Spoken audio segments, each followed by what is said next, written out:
Okay. Serious. Hello, Game Face. Hi. So, my name is Jo Palmer, and I am the founder and managing director of Pointer Remote. We're a company that's passionate about supporting businesses and individuals from all over Australia, particularly those in rural areas, to leverage remote work.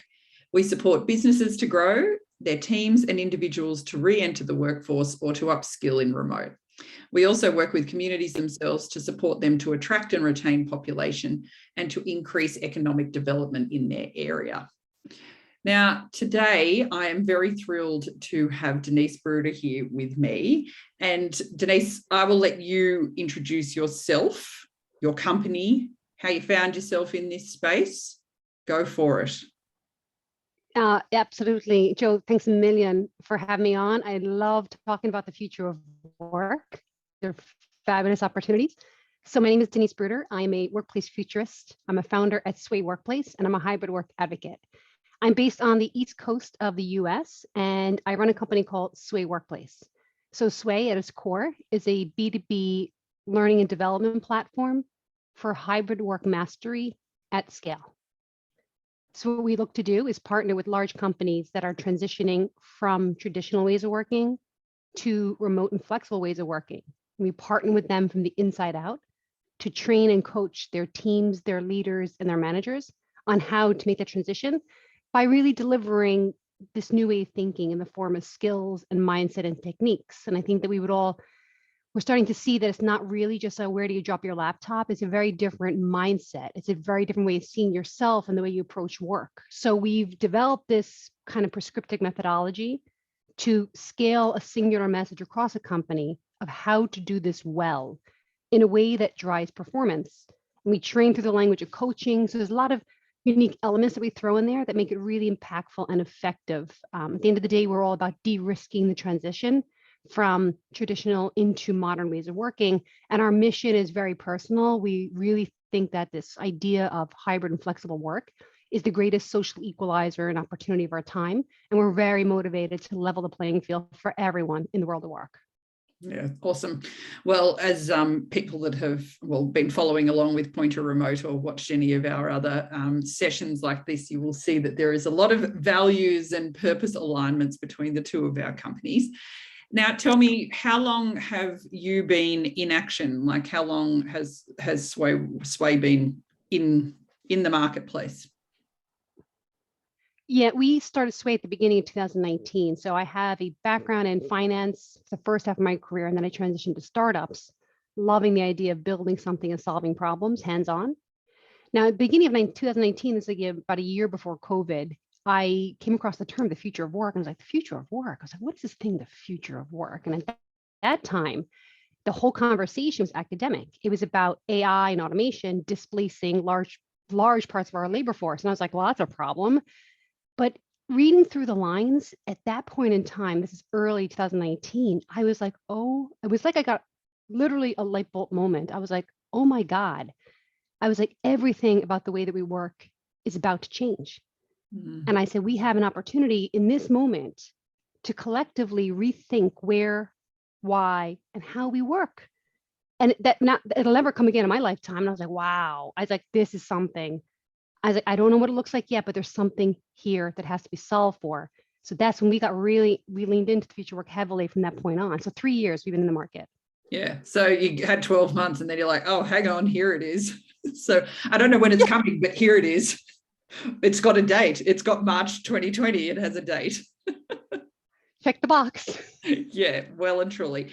So I guess I'm always really interested to sort of hear the sort of organizations. And I think that I want to hear that in two parts. Who were the organizations that you were working with in 2019? And then how did that shift sort of mid, say, 2020?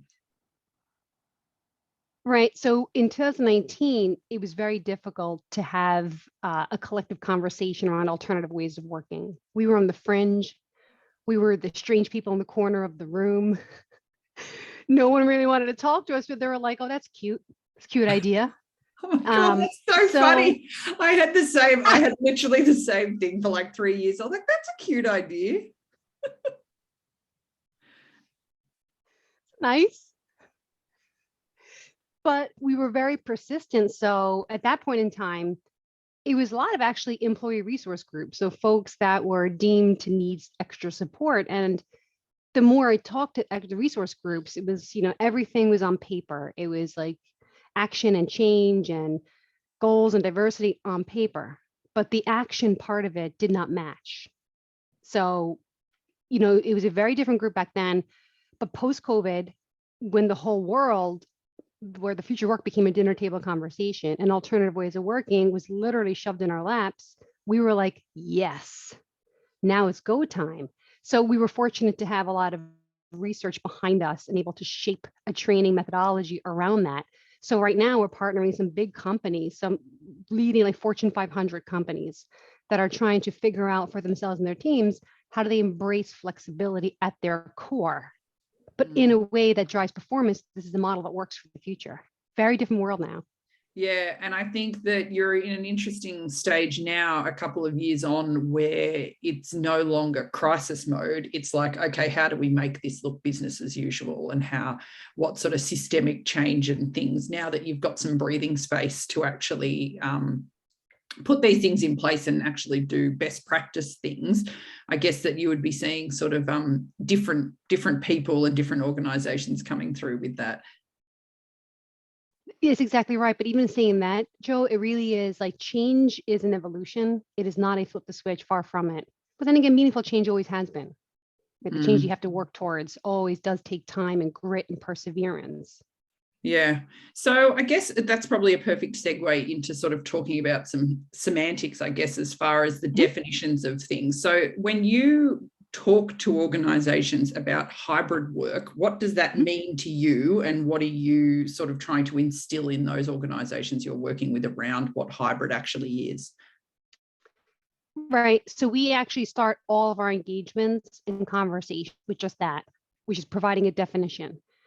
Because I think the future of work is what's emerging is a whole new lexicon, a new words and value system that we're looking. I think part of the friction right now is we need to center on what all these words mean. So in our perspective, hybrid, it's almost like a doorway, if you will. It's a term and a word that signifies that we're changing the way that we work. But the destination while we're walking through that door is flexible work. And the way that we clearly define that is that flexible work is empowering people to choose when and where they work in a culture of trust. Hybrid is simply the new mechanism to get us, that's the bridge. Hybrid is the bridge to get this new flexible way of working, not only from location, but also from time. And at some point, hopefully the next 1 to 2 years, it's not even going to be called hybrid work or flexible work. It'll just be work. Yeah, that's really interesting, because I think that this we're in this tricky transition stage, particularly in Australia, because hybrid means very different things in relation to where you're geographically based. And so hybrid in a metropolitan area is what I think in my head of being that sort of more traditional floating between a home office in town, co-working space, different places where you're working around in a hybrid situation. Whereas I then am seeing examples of organizations that say, we're a hybrid workplace. We work in the office on Monday, Wednesday, Fridays, and then we work flexibly on Tuesdays and Thursdays. And so it's an interesting time, because when especially with like our job board, and so when people are advertising jobs with Pointer Remote, and they're like, can we advertise a hybrid role? We would like to have people coming in like a couple of times a week or a couple of times a fortnight.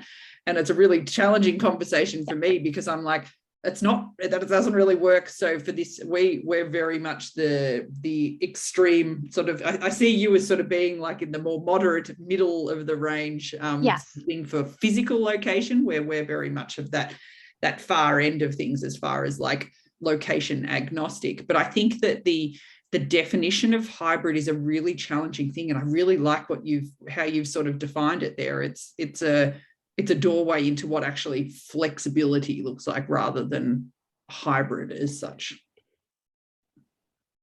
Exactly. And I think flexibility is the win. and sometimes it can be it can be time flexibility, not location, the competing interests of people, but we have to start with a base definition and a way of thinking about it. So I actually wish I had prepared, I had a few slides I could have pulled up, I can send them to you afterwards to share with your audience.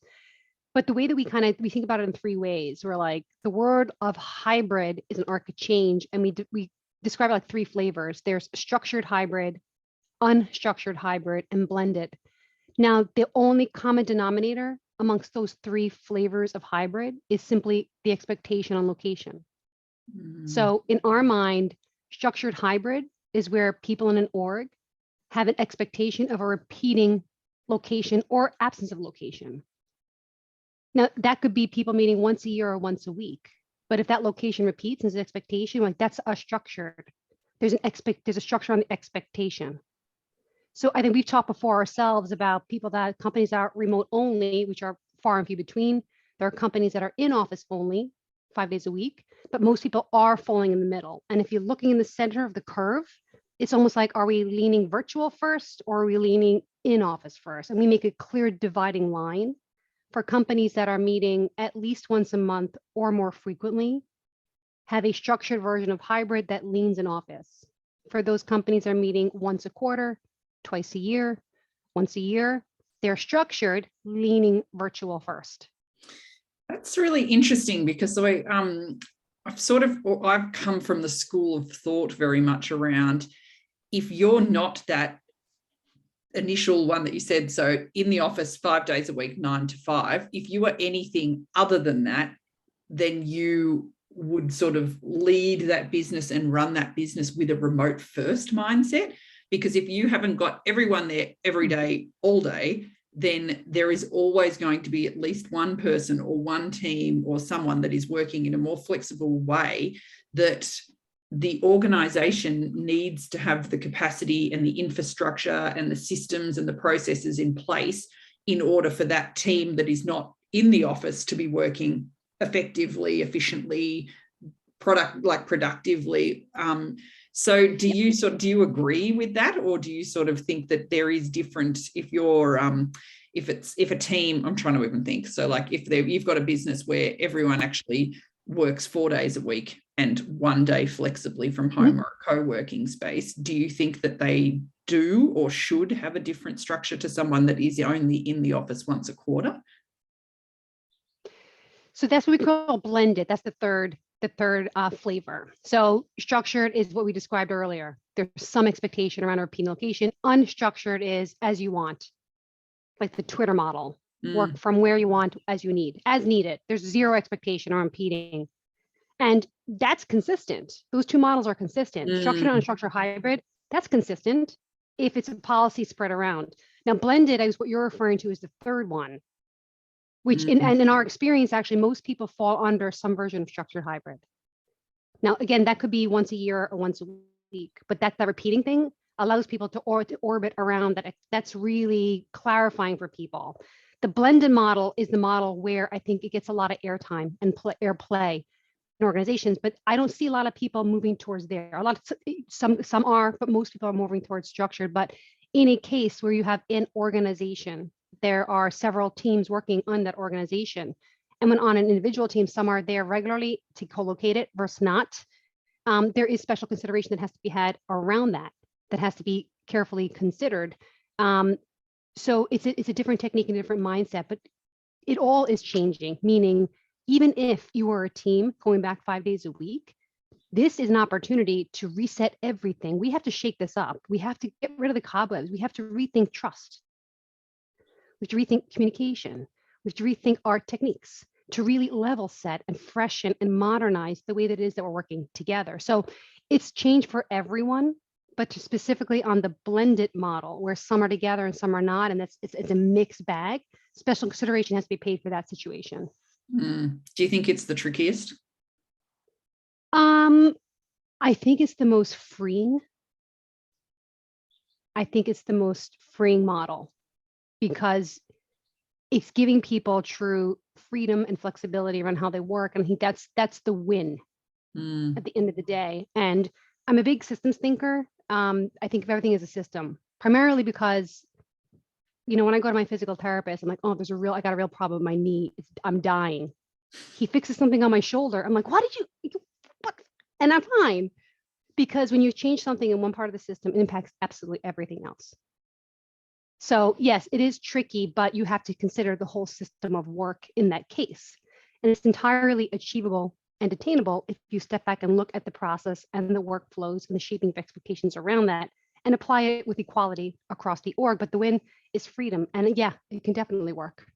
That's so interesting. Okay, so what then, I'm going back to the not being the Grinch on hybrid work, but what are the pitfalls? Like, what makes it hard? What makes it hard? Absence of clear communication makes it hard.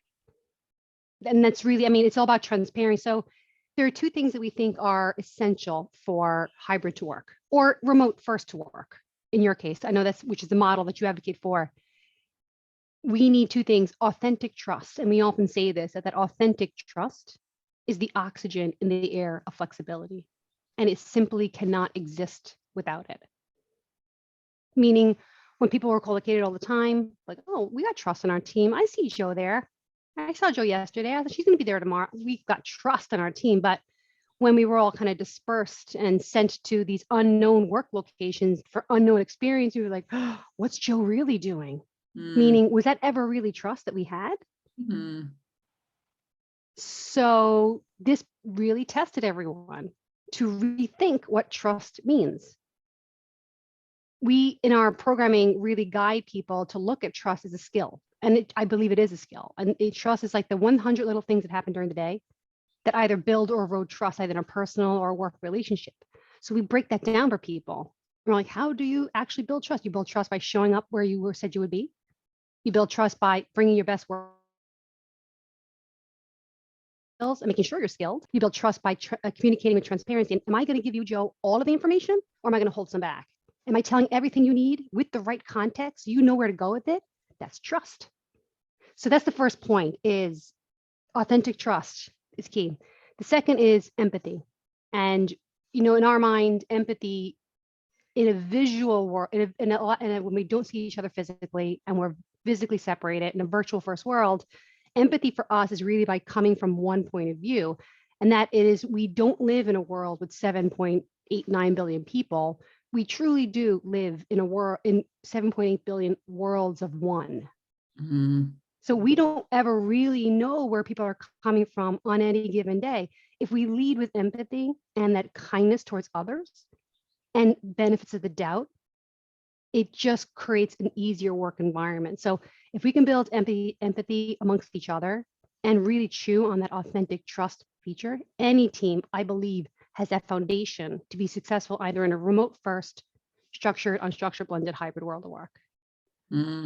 So interesting. I'm going to wind you back just a little bit. Can you tell me some of the like activities or those you talk about the trust building exercises? Can you tell me about another couple of those that you can do within an organization?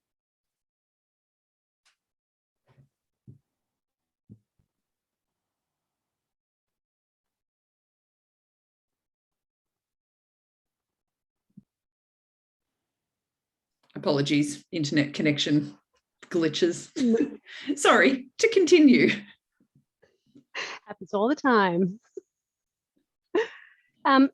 So to pick up on the trust thing we were just discussing there, it's a very personal thing, and it's a human skill, and it's one that we're all capable of having. And to pick up again what I just discussed there's their particular framework by Deloitte that talks about those 4 individual facets of trust and the building of trust. And it's a lot of what we just described there in terms of understanding your human skills, your work skills, your time skills.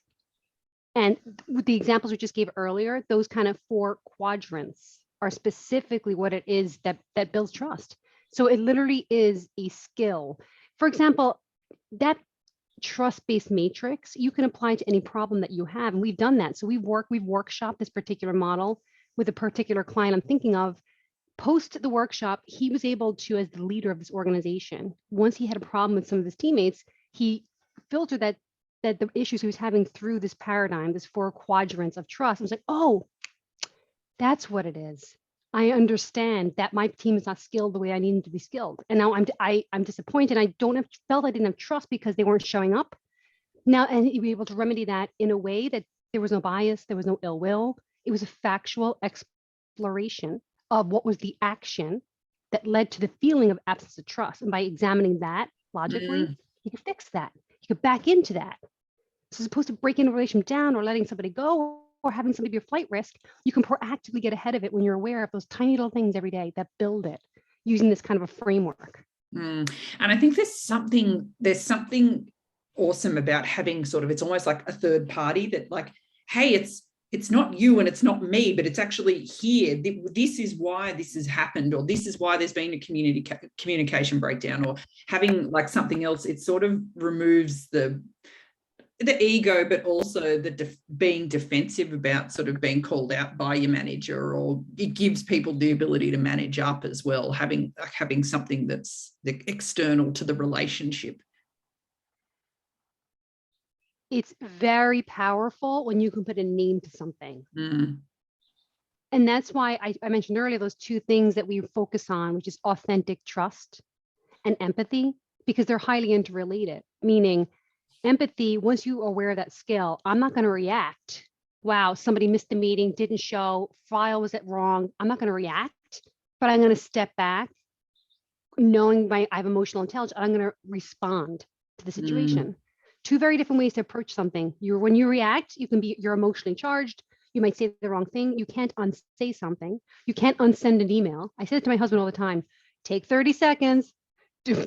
Don't hit send, at least for another 30 seconds. You know what I mean? Because you can react in the moment when you're under pressure. But responding is a very different way of going about building your trust-based relationship. So I raise all this and I really emphasize this because in a world where we're not bumping into somebody at lunch, or I'm not going to see you on Tuesday, when we are physically separated and we have this virtual void, to really combat that, we have to be prepared to build that instinct of trust and empathy towards others. It's simply a lens with which to see everyone else, including yourself, fitting into your world of work. It's a fresh, healthy, productive way to think about your work, but you got to build that muscle. It's literally a muscle, but you have to be willing to do it. So that's making me think then, do you think that there's like possibly a third element? So you've got your trust, your empathy. What do you think about the concept of throwing self-awareness in there as well? Like, I think that I've spoken about before that what an eye-opener it was for me doing a psychometric assessment for the first time, and how confronting I found getting my results. But me having a lot more self-awareness, I feel allowed me to sort of, I guess for me as a manager, to be able to like be more trustworthy. And again, it's sort of like having that framework to build the trust. But I think as well, it also added to my ability to be able to be empathetic, because quite often it is a personality thing. And using husbands as an example, like once I'd done and understood where I sat on the framework, I then I found out where my husband was on there, because he'd done one as well. And I was like, oh my gosh, our whole marriage makes sense. Not even work related, like relationship with my husband related, that I was like, oh, right, it's actually your personality. You're not doing those things deliberately to irritate me. That's just how you're built. And I think that has actually been a game changer in our marriage, but like it definitely was for our team as well, that understanding of seeing where people fit and where your personalities align or where they're the opposite, and why that then makes you work really well as a team, I felt that I was able to build a lot more. I was a lot more then empathetic to how people reacted, or the speed at which they, because, come on, let's do things fast. And there was one of the girls in my team who really like to spend more time thinking about things and processing, and then being able to really articulate her answer. Whereas I'd be like, come on, why so long? Like, make the decision. Let's do this. But I was then able to be a lot more, and then trust that she was doing the thinking and would come out with a result or an opinion or a process to put around it. So I don't know, I'm just throwing maybe a third element that maybe needs a slide in your presentation.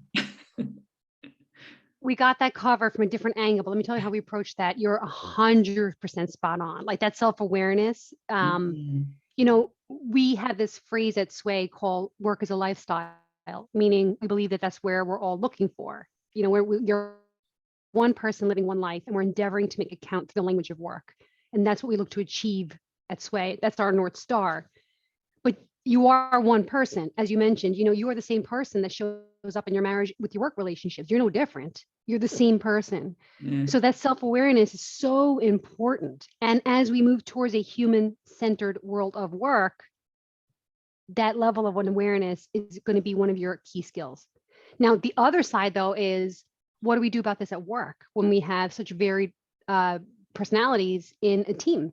One of the things that we work on is we actually have this great exercise, and it's been the most powerful thing to run. We literally get in the room with people, and we get people around the table, and we ask the first thing. We're like, what's your values? What's your core value? Like, how would you sum up your core? What makes you tick? Now, when you have that conversation, oftentimes we're a third-party entity, so it's a safer space. Hearing people say their word, and we've had this running around. If somebody says accountability, somebody else says trust, somebody else says loyalty. When work people have that conversation, they immediately see each other in a different way. So if accountability is your value, Joe, I'm your teammate. I understand now why, when I miss something, it really ticks you off. You know what I mean? So it's a understanding who you are. Now we go one step further with that. I'm like, all right, we divide people into individual teams. We're like, okay, now what's your team values? What do you care about as a team? So that is also an exercise in self-awareness or team awareness. And then it should ladder up ideally to your company's values. But we operate at the team level, and the team needs to know what makes each other tick. So you're so spot on with your instinct there that your self-awareness is a big part of it. Totally is. But then how powerful is it when you connect that with your teammates? And again, I always go back to this. In a virtual leaning world of work where I don't get that energetic connection with you as frequently, it is your armor, your value, your cornerstone, your card in your pocket to know that self-awareness amongst your team members. That's so interesting. Okay, I have then a question for you. What would be your 3 key action items for an organization that, let's use this example because it's probably, we're finding a lot of people that are in this situation, in that you have over the last couple of years sort of found yourself by default in a hybrid situation with your company, business, team. It's by default's happened. Some people have been able to come back into the office. Some don't want to, some never want to. You're now navigating what this looks like in a more regular moving forward way.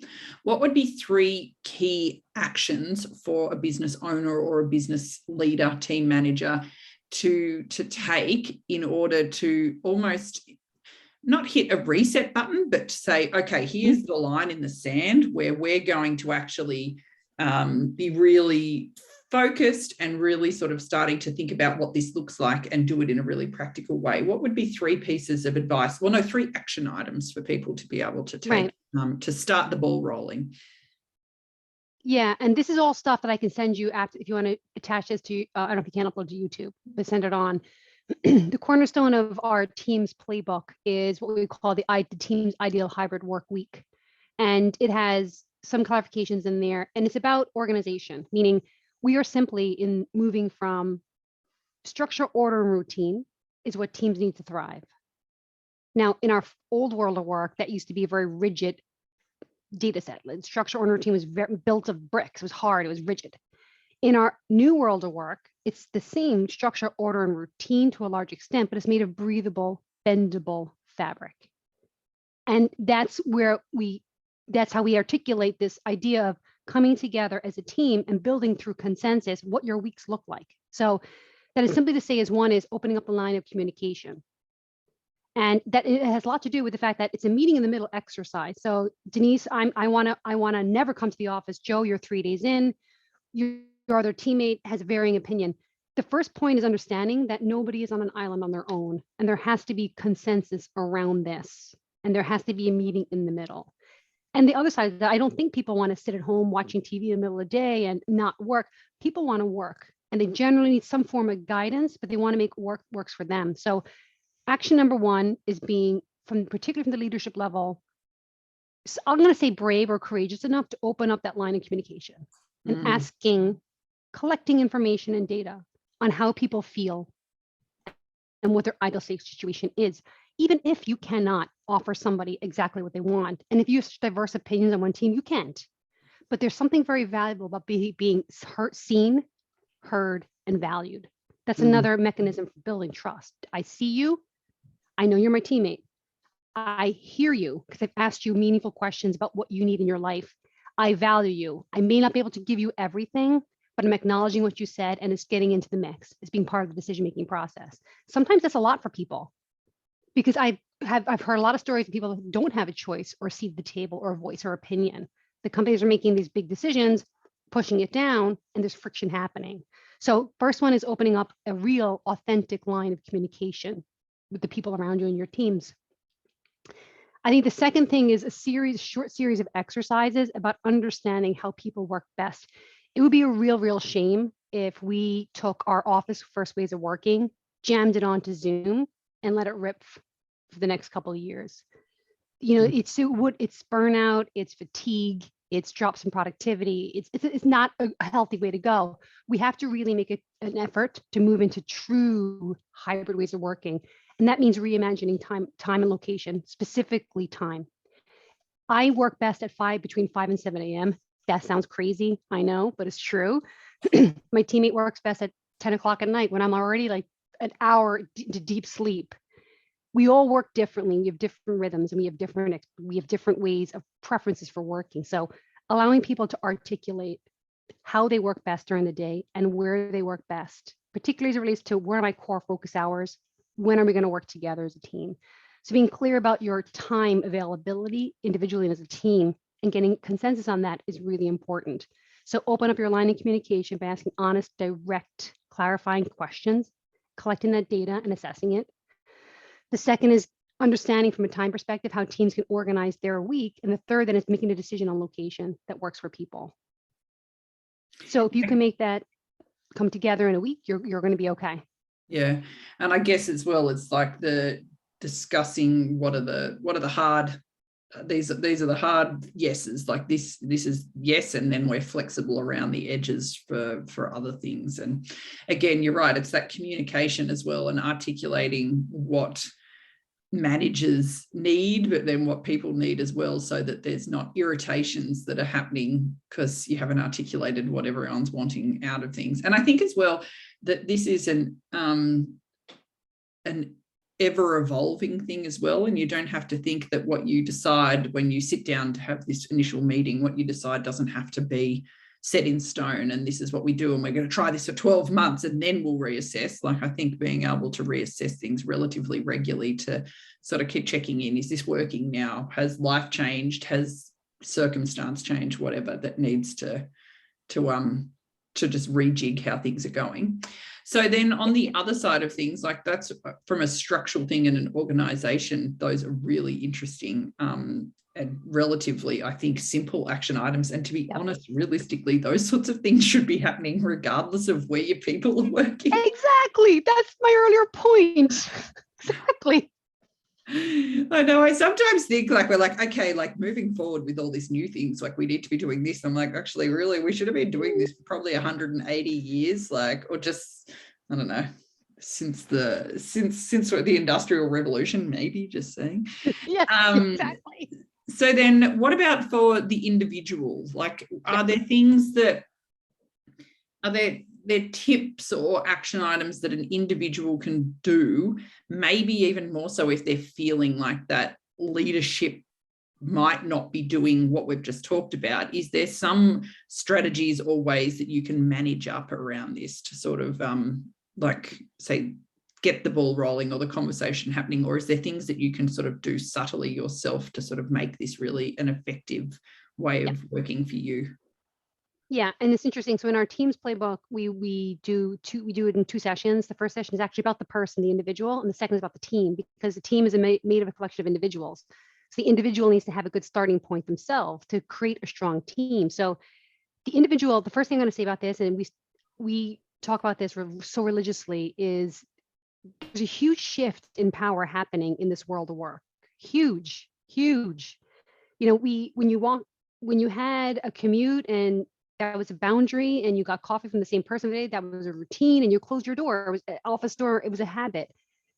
When that doesn't exist anymore, when there are no office walls and the people aren't around and you're not in your same rhythm, you've been assumed huge responsibility that previously rested with the company, and now it's on you to really structure your home environment, your work from home experience, your third space, your near work from your home strategy, your own habits, boundaries, and routine.